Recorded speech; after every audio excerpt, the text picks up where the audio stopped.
Hello दोस्तों, हिंदी की बिंदी channel में आप सभी का स्वागत है। तो दोस्तों, आज के इस वीडियो में हम बात करने वाले हैं यूपीएससी असिस्टेंट प्रोफेसर के सिलेबस में दिए गए उपन्यास 55 खंभे लाल दीवारें के बारे में। तो क्योंकि ये उपन्यास आप सभी के लिए नया है, आपके सिलेबस में इस बार जोड़ दिया गया है, तो ऐसे में आपके प्रश्न आ रहे थे कि इस उपन्यास के बारे में भी पढ़ाया जाए।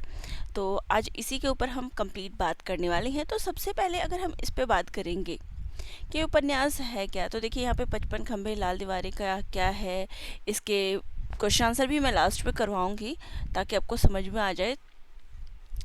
और ज़्यादा कुछ बदलाव नहीं हुआ है सिलेबस में। एक ये उपन्यास आया है, एक त्यागपत्र उपन्यास आया है और एक कहानी हमारी ऐड हुई है। तो तीनों चीज़ें मैं पहले करवाऊंगी क्योंकि ये तीनों चीज़ें आप सभी के लिए नई है। उसके बाद जो बाकी सिलेबस है हम वो कवर करेंगे। तो चलिए आज के हम उपन्यास पे आ जाते हैं। तो सबसे पहले किसी भी उपन्यास, कहानी या जो भी चीज़ें आप पढ़ रहे हैं, उनसे पहले आपको उन लेखक या लेखिका के बारे में पता होना चाहिए। तो सबसे पहले हम, क्योंकि ये उपन्यास उषा प्रियमवदा जी के बारे में है, तो सबसे पहले हम इनका जीवन परिचय देखेंगे। तो इनका जन्म जो है 24 दिसंबर 1930 को कानपुर उत्तर प्रदेश में हुआ है। शिक्षा की बात करें तो इन्होंने इलाहाबाद विश्वविद्यालय से अंग्रेजी साहित्य में एमए तथा पीएचडी की उपाधि प्राप्त की है। अकादमिक कार्य की बात करें तो मिरांडा हाउस और लेडी श्रीराम कॉलेज में इन्होंने अध्यापन कार्य किया है।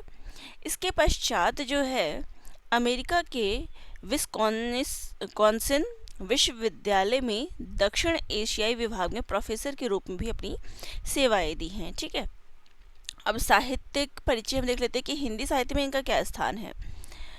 तो उषा प्रेमवदा नई कहानी आंदोलन की एक प्रमुख कथाकार है। तो नई कहानी आंदोलन में जितने भी कथाकार या फिर आते हैं, तो उनमें भी ये एक प्रमुख कथाकार है।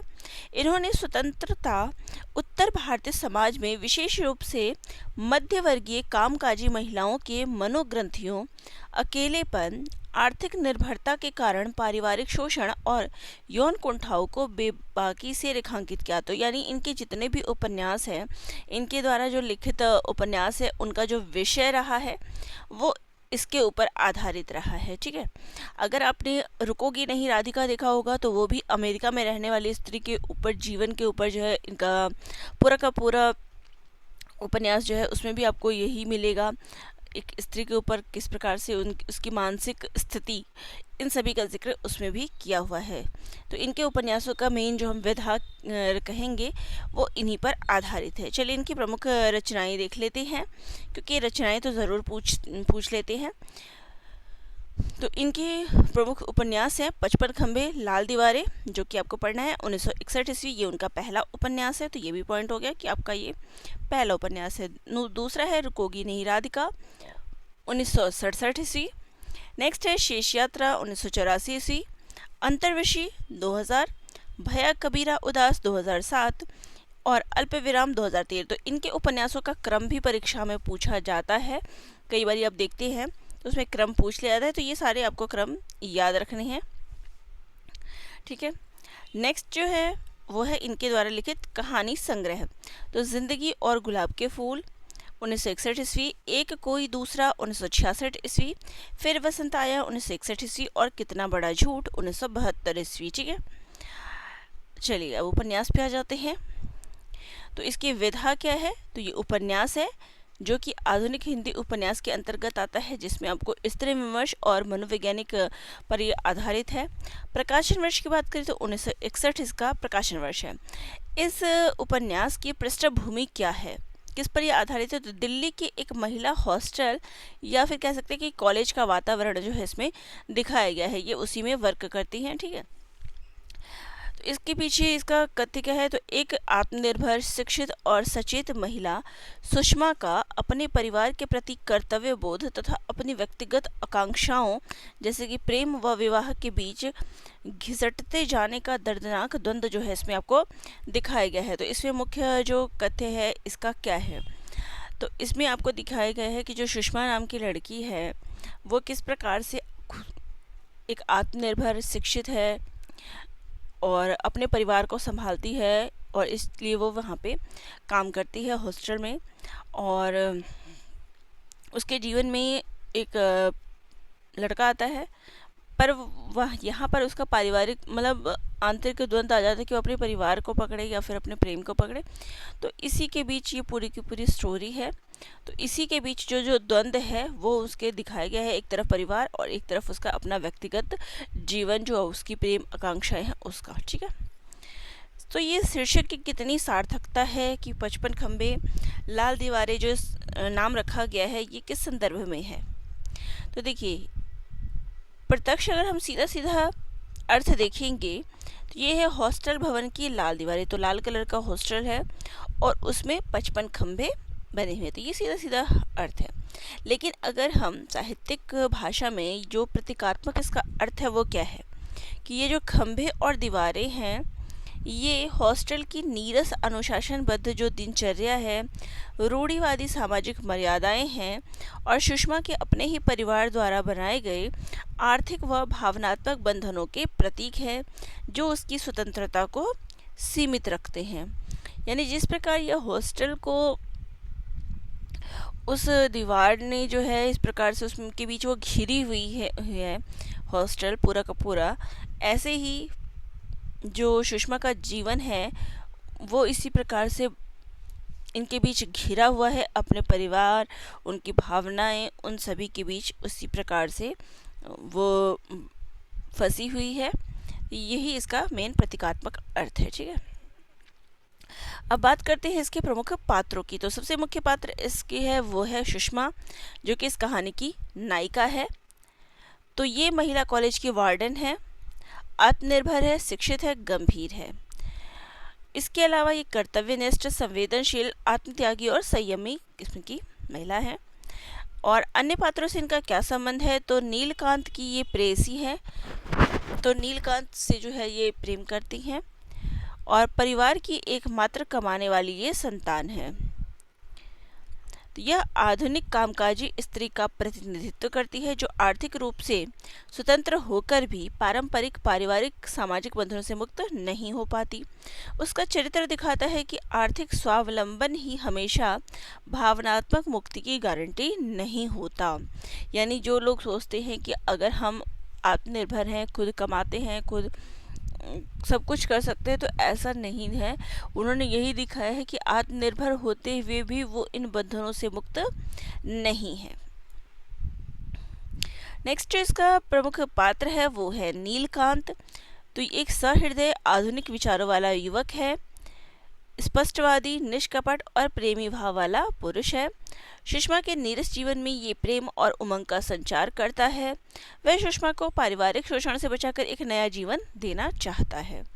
नेक्स्ट जिसका पात्र है वो है शशि, हॉस्टल की छात्रा है और नीलकांत की रिश्तेदार है। वह नीलकांत और सुषमा के बीच संपर्क का माध्यम बनती है। अगला जो पात्र है वो है सुषमा का परिवार, जिसमें उसके माता पिता और भाई बहन आते हैं।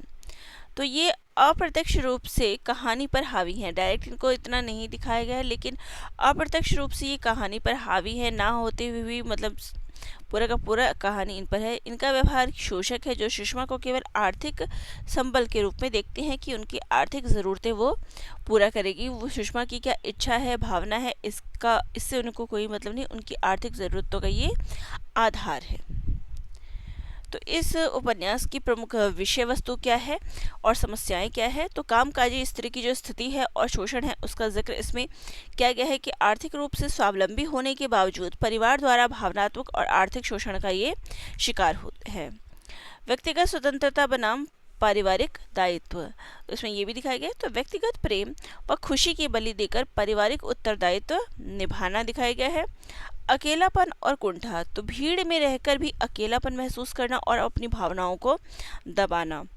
मध्यवर्गीय रूढ़ियाँ एवं दोहरा चरित्र, तो समाज और परिवार एक लड़की से कमाने की अपेक्षा तो करता है लेकिन उसकी दैहिक व भावनात्मक आवश्यकताओं को अनदेखा कर देते हैं। तो ये तो अपेक्षा की कि वो कमा के दे, बाकी क्या था कि वो क्या चाहती है इससे कोई मतलब नहीं था। विवाह और प्रेम की समस्या को भी इसमें दिखाया गया कि उम्र के पड़ाव, सामाजिक दायरों और पारिवारिक दायित्वों के को जो है इसमें दिखाया गया है। तो इसका अभिसंरचना की क्या क्या विशेषताएं हैं? तो अत्यंत सुगठित है, संक्षिप्त और आंतरिक संघर्ष पर यह केंद्रित है। बाह्य घटनाओं की तुलना में पात्रों के जो आंतरिक मनोभाव है वो इसमें दिखाया गया है। मनोवैज्ञानिकता की बात करें तो फ्राइडियन और आधुनिक मनोविज्ञान के प्रकाश में स्त्री मन की परतों, दमित इच्छाओं और कुंठाओं का सूक्ष्म इसमें विश्लेषण किया गया है। इसकी भाषा शैली किस प्रकार की है? तो भावनानुकूल, तत्सम प्रधान और काव्यात्मक गद्य जो है इसमें दिया गया है। संवाद छोटे हैं, अर्थपूर्ण हैं और नाटकीय हैं। तो 55 खंबे और लाल दीवारें जो है बंदिशों और निरस्ता के जीवन का प्रतीक है। ठीक है, तो शीर्षक की कितनी सार्थकता है ये हम बात कर चुके हैं। विषयगत विशेषता क्या है?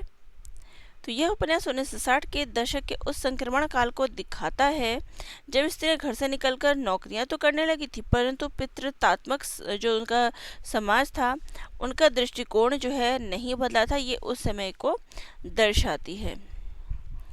स्त्री चेतना का क्या पक्ष है इसमें? उपन्यास में नायिका जो है वो विद्रोह नहीं करती बल्कि क्या करती है? आत्म बलिदान देती है। यह उत्तर आधुनिक नारीवाद के बजाय प्रारंभिक स्त्री चेतना के यथार्थ को प्रकट करता है, जहां स्त्री परिस्थितियों से समझौता करने पर विवश होती है। जहां आप देखते हैं कि सिचुएशन के अनुसार आजकल की जो नारी है वो क्या करती है? अपनी चीज़ों को प्रेफर करती है, अपनी चीज़ों को महत्वपूर्ण मानती है। वहाँ पे यहाँ पे मतलब नायिका को विद्रोही नहीं दिखाया गया है कि वो इन चीज़ों के लिए संघर्ष करती है, बल्कि वो स्वयं की इच्छाओं का बलिदान देती है अपने परिवार के प्रति अपना उत्तरदायित्व निभाने के लिए। तो ये इनकी बात करें तो ये भी निर्मल वर्मा के उपन्यासों की तरह मनोवैज्ञानिक और आतिथ्य विहीन वातावरण की अनुभूति कराने वाली ये भी एक रचना है। तो यहाँ पे कुछ आलोचकों का जो है इस उपन्यास के बारे में मानना है कि जो सुषमा का चरित्र है वो परिस्थितियों से लड़ने की बजाय क्या है? पलायनवादी रुख अपनाता है और पारंपरिक त्याग की देवी बन जाता है। इस उपन्यास का मुख्य मोड़ क्या है कि सुषमा परिवार के प्रति अपने दायित्व के कारण नीलकांत के प्रेम और विवाह के प्रस्ताव को ठुकरा देती है। तो उपन्यास का अंत किस प्रकार है? तो दुखांत है इसका उपन्यास, जिसमें सुषमा क्या है? अपना व्यक्तिगत सुख जो है त्याग देती है और वापस जो है अपने एकाकी जीवन पे लौट आती है। चलिए अब इसके कथा पर आ जाते हैं जो कि मुख्य है। इस कहानी का क्या सारांश है, मतलब इस उपन्यास की क्या कहानी है, ये सभी आप जानना चाहेंगे डिटेल में। तो यहाँ पर हम आज इसकी कहानी अब पढ़ते हैं। तो 55 खंबे लाल दीवारी की कहानी दिल्ली के एक प्रसिद्ध महिला कॉलेज और उससे जुड़े हॉस्टल के अनुशासनबद्ध वातावरण से शुरू होती है। इस कहानी की केंद्र बिंदु में सुषमा है। सुषमा उसी कॉलेज के हॉस्टल की वार्डन और प्रिंसिपल के रूप में कार्यरत है। वह एक पढ़ी लिखी, गंभीर, आत्मनिर्भर और बेहद जिम्मेदार स्त्री है।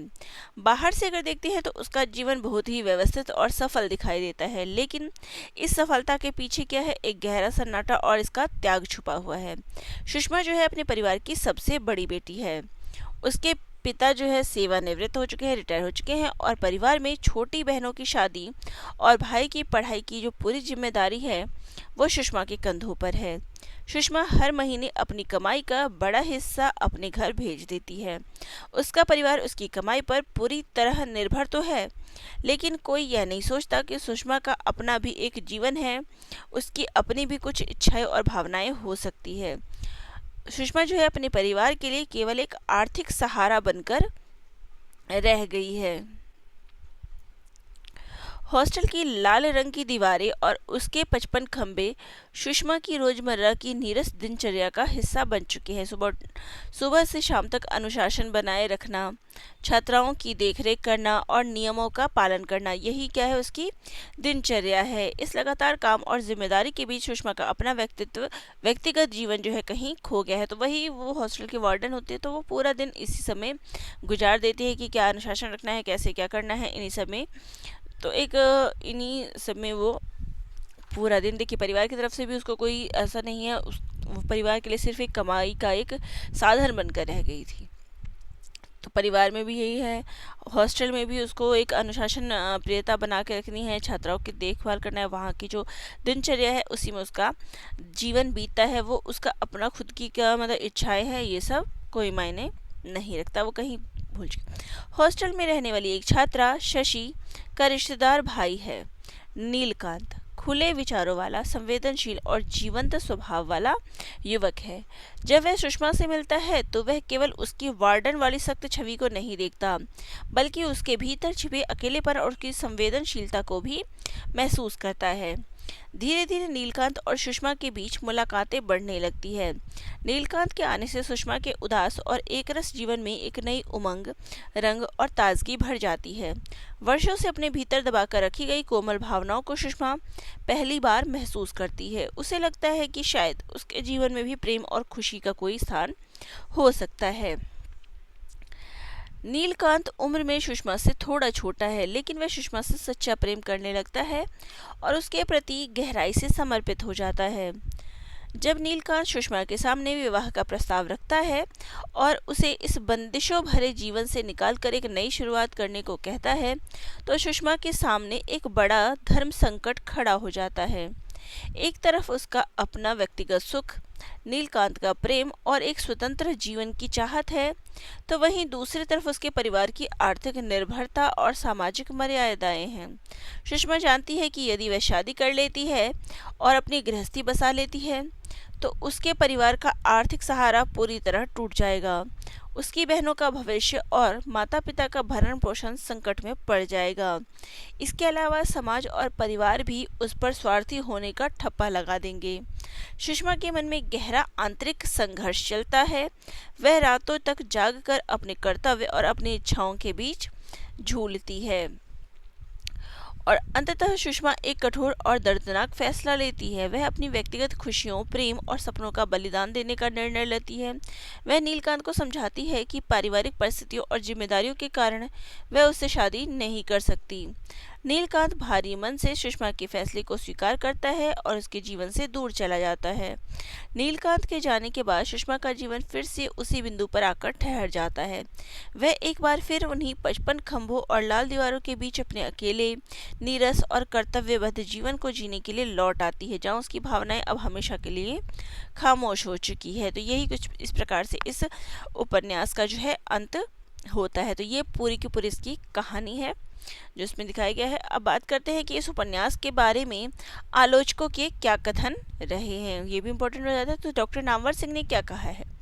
उषा प्रेमवदा ने 55 खंबे लाल दीवारें में आधुनिक कामकाजी स्त्री के उस आंतरिक सन्नाटे और अजनबीपन को पहली बार हिंदी उपन्यास के केंद्र में ला खड़ा किया, जिसे अब तक केवल भावुकता के आवरण में ढका जाता रहा था।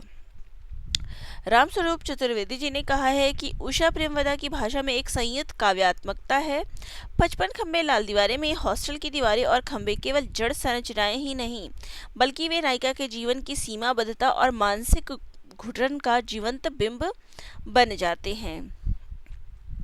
नेक्स्ट है डॉक्टर गोपाल राय ने क्या कहा है कि यह उपन्यास उत्तर स्वतंत्रता काल की उस मध्यवर्गीय भारतीय नारी की त्रासदी को चित्रित करता है, जो आर्थिक रूप से स्वतंत्र होकर भी अपने परिवार के भावनात्मक और आर्थिक शोषण से मुक्त नहीं हो पाती। अब बात करते हैं कि इस उपन्यास के में जो महत्वपूर्ण कथन है उपन्यास से वो क्या है।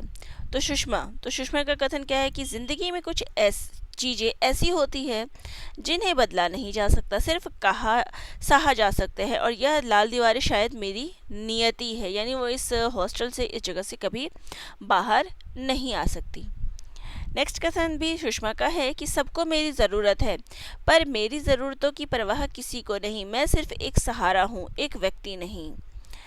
नीलकांत सुषमा से, तुम अपने आप को इस अनुशासन और जिम्मेदारियों के मलबे के नीचे क्यों दबा रही हो सुषमा? क्या तुम्हारा अपना कोई अस्तित्व नहीं है? नेक्स्ट सुषमा का कथन है, सपनों की एक उम्र होती है नीलकांत, और जब वह उम्र बीत जाती है तो सपने सिर्फ चुभन बन जाते हैं।